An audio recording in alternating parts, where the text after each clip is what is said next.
Après un suspense ayant duré plusieurs mois, Éric Zemmour, le chroniqueur, journaliste et essayiste sulfureux, a finalement annoncé officiellement sa candidature aux présidentielles françaises de 2022. À travers une vidéo au ton tragique, à la musique épique et au contenu anxiogène, Zemmour annonce ne point vouloir réformer la France mais la sauver. Les thématiques mises en avant sont toujours les mêmes: islam, immigration, grand remplacement. Bien que le volet économique ait été également effleuré vers la fin, il ne sera aucunement question ici de porter un quelconque jugement sur la pertinence de ces dernières. C'est une affaire française, laissons-la donc aux Français. Cependant, de notre point de vue marocain, il me semble tout à fait légitime de nous poser un certain nombre de questions. Une éventuelle victoire de cet amoureux de la France, comme il aime se présenter, est-elle possible? Et dans quelle mesure pourrait-elle impacter nos relations avec la France?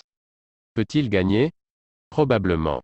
Car en politique, a fortiori dans un contexte de crise plurielle, tout est possible ou presque. Souvenons-nous de Trump qui, quelques mois avant sa fulgurante victoire en 2016, était moqué et tourné en dérision par l'establishment de l'époque. La victoire d'Hillary Clinton semblait acquise, avant que le réel ne vienne frapper à la porte. Mais j'ai envie de dire que Zemmour a déjà gagné, et ce, depuis plusieurs mois, en imposant graduellement et de plus en plus efficacement ses thématiques identitaires sur le terrain du débat. Une dynamique qui, par un effet d'inertie, a amené Emmanuel Macron à se droitiser, du moins dans son discours, mais aussi dans certaines de ses mesures relatives à l'immigration et à la politique des visas. Un glissement à droite de l'ensemble de l'échiquier politique français qui, sur le terrain des relations internationales et de la géopolitique, pourrait nous être favorable. Car le Maroc s'accommode bien de la droite française, contrairement à une certaine gauche qui ne rate pas une occasion pour porter atteinte au Maroc, autant sur le terrain diplomatique quand elle est au pouvoir que médiatique quand elle en est dépourvue. Pragmatique et réaliste, la droite française, ou du moins ce qu'il en reste, incarne, si l'on s'autorise à faire une histoire de l'imaginaire politique français, une forme de royalisme refoulé, car la France est orpheline de son roi.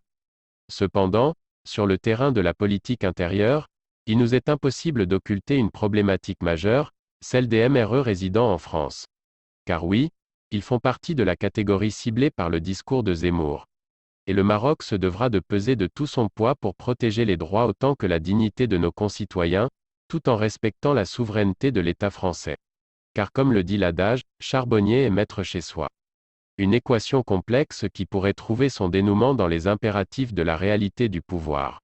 Puisqu'un écart majeur sépare la rhétorique politique préélectorale qui peut être décomplexée voire irresponsable, de celle que l'on peut se permettre quand on est aux commandes, celle des contraintes, des compromis, des arbitrages et rapports de force.